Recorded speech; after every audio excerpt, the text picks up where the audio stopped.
Michelangelo remained in Rome after completing the Bacchus, and in 1497 the French ambassador, Cardinal Jean Billard de la Grolas, commissioned his Pietà for the chapel of the King of France in St. Peter's Basilica. Probably its most famous interpretation, Pietà was in fact a generic title applied to devotional works designed to prompt worshippers to engage in repentant prayer. What was unusual, although not unheard of, about Michelangelo's sculpture was that he realized two figures from a single block of marble. Moreover, his treatment of his subjects, which foregrounded the artist's acuity with emotion and realism, garnered Michelangelo much praise and many new admirers. Indeed, his Pietà was to become one of his most famous early carvings, one which the 16th century biographer Giorgio Vasari described as something nature is scarcely able to create in the flesh.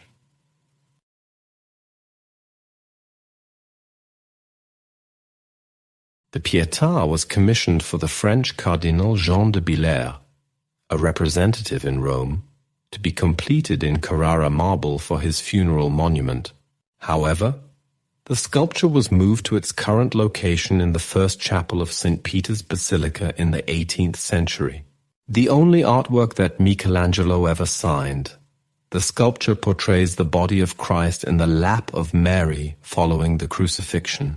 The theme is of northern origin, popular by that time in France but not yet in Italy.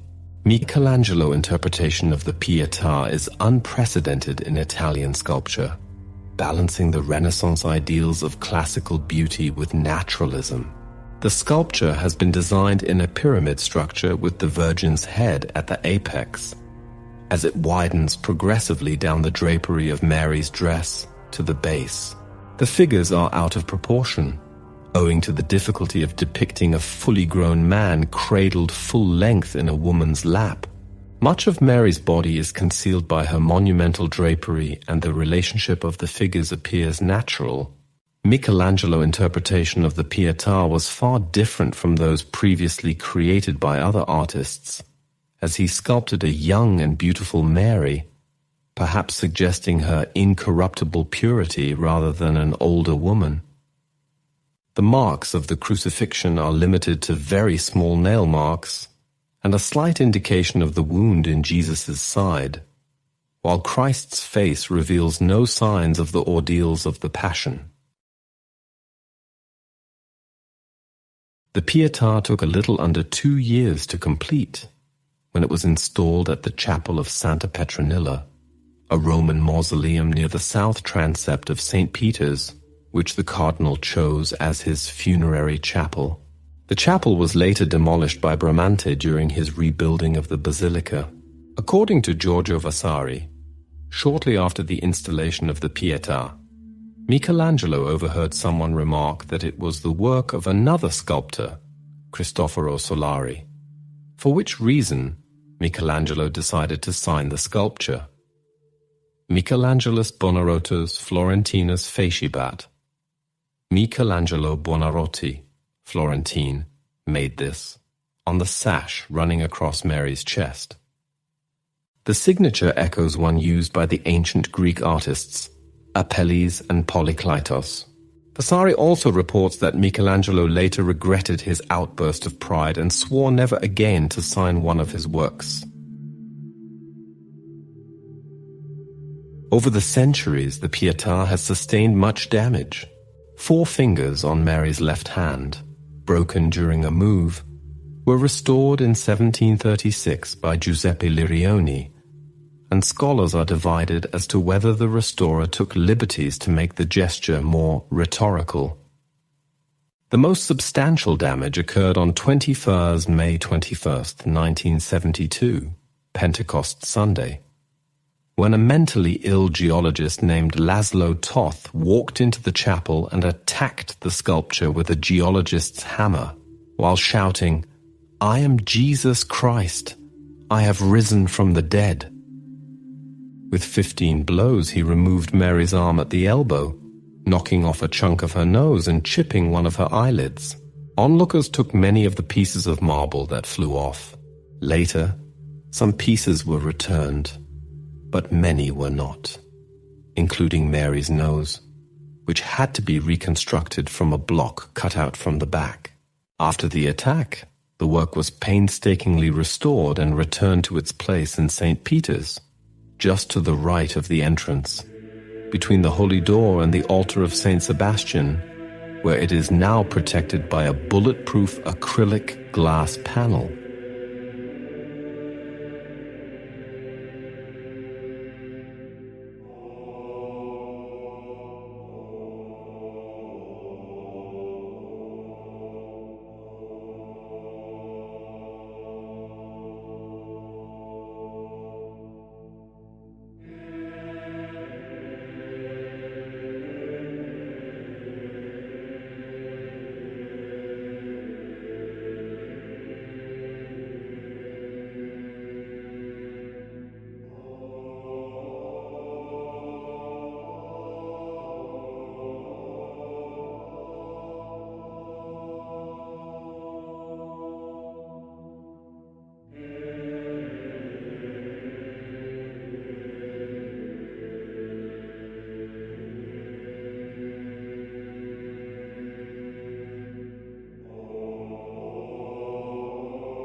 Although his status as one of the period's most divinely gifted artists was now secure, Michelangelo didn't receive any major commissions for some 2 years. Financially, however, this shortage of work and/or money wasn't of primary concern to the artist. As he would say to condivi towards the end of his life, "However rich I may have been, I have always lived like a poor man." In 1497, the puritanical monk Florentine Girolamo Savonarola became famous for his Bonfire of the Vanities, an event in which he and his supporters publicly burned art and books. Their actions caused an interruption to what had been a thriving period of Renaissance culture. Michelangelo would have to wait until Savonarola's ousting a year later before returning to his beloved Florence.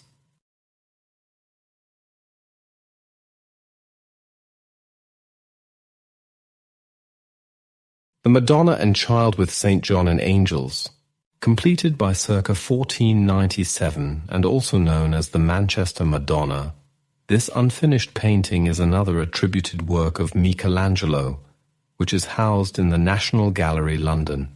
It is one of 3 surviving panel paintings attributed to the artist and is dated to his first period in Rome. The painting's attribution to Michelangelo was in doubt for much of the last 2 centuries, although now most scholars are in agreement that it is, in fact, a genuine attribution. The painting first came to public attention in the Art Treasures exhibition in Manchester in 1857, when it received its title, The Manchester Madonna. The composition's subject arises from a non-biblical tradition that the Virgin Mary and Jesus met Christ's cousin, St. John the Baptist, on the Holy Family's flight into Egypt. The Virgin is depicted with a bared breast, as if she has recently been suckling her infant son, recalling the theme of the virgin breastfeeding common in medieval painting. She grips a book that she attempts to hold away from her son, the contents of which foreshadow his future sacrifice. She looks over her left shoulder at a scroll being read by a pair of angels, bearing the reading, Exe Agnus Dei, Behold the Lamb of God, a customary attribute of John the Baptist. The figures are arranged as if in a frieze, revealing Michelangelo's predilection for a sculptor's vision rather than a painter's. The frieze becomes more convex at its center with the figures of Virgin and Child, as in the later Pitti Tondo. Another similarity of the painting to the art of relief sculpture is in the plain background. Rather than the landscapes more common for exterior settings, Michelangelo has simply painted an expanse of sky. Many areas of the painting have been left in a preliminary state, where the artist had intended to paint over the black of the Virgin's robe with the rich blue pigment lapis lazuli, and the angels on the left are indicated only by the green underpaint used for flesh tones.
The Entombment.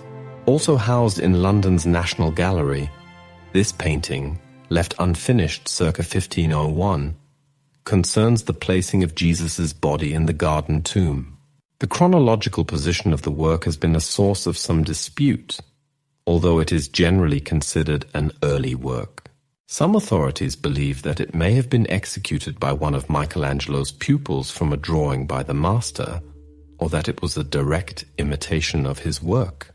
According to documents discovered in 1981, Michelangelo had been commissioned to paint a panel for the Church of Sant'Agostino in Rome, but eventually gave back the sum received.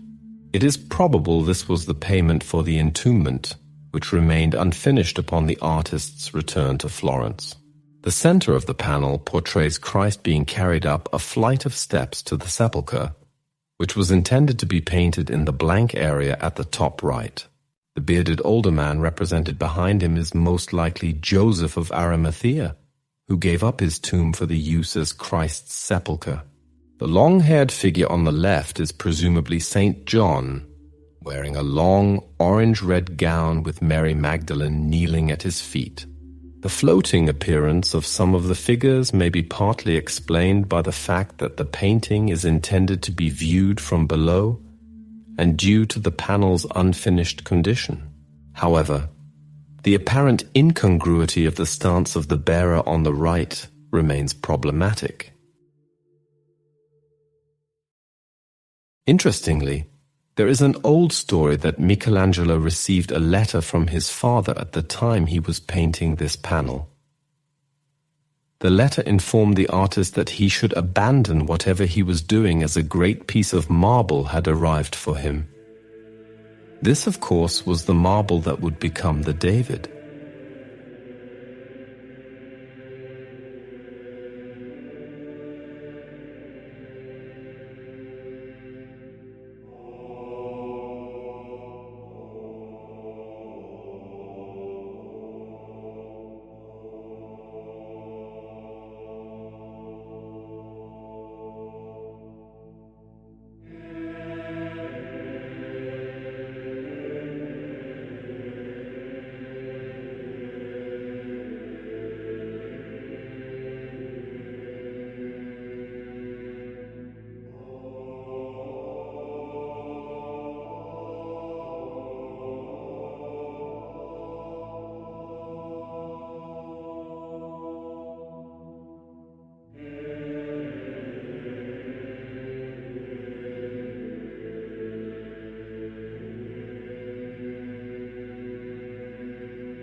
In 1501, his most majestic achievement in sculpture was born through a commission from the Guild of Wool to complete an unfinished project begun by Agostino di Duccio some 40 years earlier. This project, completed in 1504, was a 17-foot-tall nude statue of the biblical hero David. The work, its importance to the history of sculpture, comparable perhaps to Leonardo's Mona Lisa and its place in the history oil painting, was a testament to the artist's unparalleled excellence at carving breathtakingly real human figures out of inanimate marble.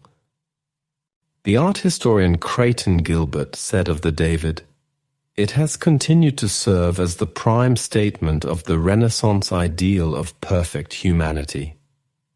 Although the sculpture was originally intended for the buttress of the cathedral, the magnificence of the finished work convinced Michelangelo's contemporaries to install it in a more prominent place, to be determined by a commission formed of artists and prominent citizens. They decided that the David would be installed in front of the entrance of the Palazzo dei Priori, now called Palazzo Vecchio, as a symbol of the Florentine Republic." David, widely considered to be the greatest masterpiece of Renaissance sculpture, Michelangelo David was created between 1501 and 1504 and is a 4.34-meter marble statue of the biblical hero, a favored subject in the art of Florence. Originally commissioned as one of a series of statues of prophets to be positioned along the roofline of the east end of Florence Cathedral, the statue was placed instead in the public square, outside the Palazzo della Signoria, Florence's seat of civic government, where it was unveiled on the 8th of September 1504. Due to the nature of the hero it represented, the statue soon came to symbolize the defense of civil liberties embodied in the Republic of Florence, an independent city-state threatened on all sides by more powerful rival states and by the hegemony of the Medici family. The glaring eyes of David were turned in the direction of Rome, the city's most feared enemy. The overseers of the Office of Works of Florence Cathedral had drawn up plans to commission a series of 12 large Old Testament sculptures for the buttresses of the cathedral in the early 15th century. In 1410, Donatello completed the first of the statues, a figure of Joshua in terracotta. A figure of Hercules, also in terracotta, was commissioned from the Florentine sculptor Agostino di Duccio in 1463, and was made perhaps under Donatello's direction. In 1464, keen to continue their project, the operae contracted Agostino to create a sculpture of David. A block of marble was provided from a quarry in Carrara, a town in the Apuan Alps of northern Tuscany, famous for its quality of marble from ancient times. This colossal stone only progressed as far as the shaping of the legs, feet, and torso, roughing out some drapery and gouging a hole between the legs. Agostino's association with the project ceased, for reasons unknown, following the death of Donatello in 1466. And 10 years later, Antonio Rossellino was commissioned to take up where his predecessor had left off. Rossellino's contract was terminated soon after, and the block of marble remained neglected for 25 years, while exposed to the elements in the yard of the cathedral workshop. This was of great concern to the authorities, since such a large piece of marble was not only costly but represented a large amount of labor and difficulty in its transportation to Florence. For several years they struggled to find a sculptor confident enough to take on the marble, which had come to be known as the Giant. Though Leonardo da Vinci and others were consulted, it was Michelangelo, only 26 years old, who convinced the operae that he alone was capable for the commission. On 16th August 1501, he was given the official contract to undertake the daunting task. Michelangelo began carving the statue early in the morning on 13th of September, a month after he was awarded the contract. He was to continue working on the David for more than 2 years. On 25th of January 1504, when the sculpture was nearing completion, the Florentine authorities had to acknowledge there would be little possibility of raising the more than 6-ton statue to the roof of the cathedral. They convened a committee of 30 Florentine citizens, comprising many artists, including Leonardo da Vinci and Sandro Botticelli, to decide on an appropriate site for the statue.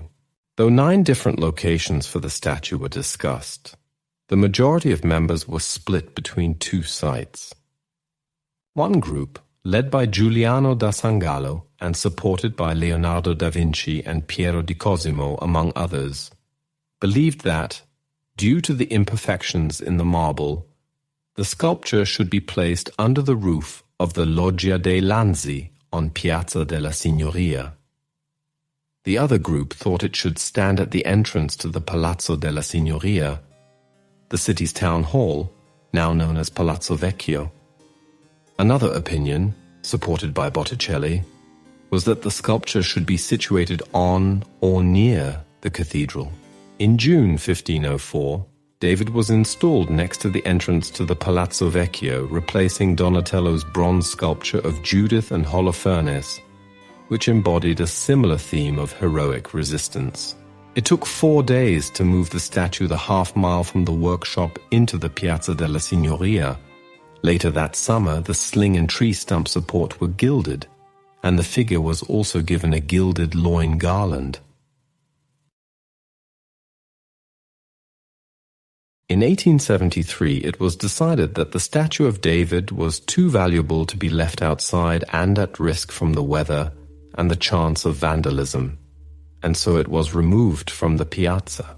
A smaller replica was placed in the Piazza della Signoria in 1910. David is now displayed in the Accademia Gallery in Florence, where it attracts many visitors. In 1991, a man attacked the statue with a hammer he had concealed beneath his jacket, in the process damaging the toes of the left foot before being restrained. The pose of Michelangelo David is unlike that of earlier Renaissance depictions of the hero. The bronze statues by Donatello and Verrocchio represented the hero standing victorious over the head of Goliath, and the painter Andrea del Castagno had represented the youth in mid-swing, even as Goliath's head rested between his feet. But no previous Florentine artist had failed to depict the giant altogether. Michelangelo depicts David before his battle with Goliath, after he has made the decision to fight, the moment between conscious choice and action. His brow is drawn, his neck is tense, and the veins bulge out of his lowered right hand. The twist of his body effectively conveys the feeling that he is in motion, an impression heightened with contrapposto, where the figure stands with most of its weight on one foot so that its shoulders and arms twist off-axis from the hips and legs. This gives the figure a more dynamic appearance, as though he is about to step forward. This is typified in David, as the figure stands with one leg holding its full weight and the other leg forward. This classic pose causes the figure's hips and shoulders to rest at opposing angles, giving a slight S curve to the entire torso.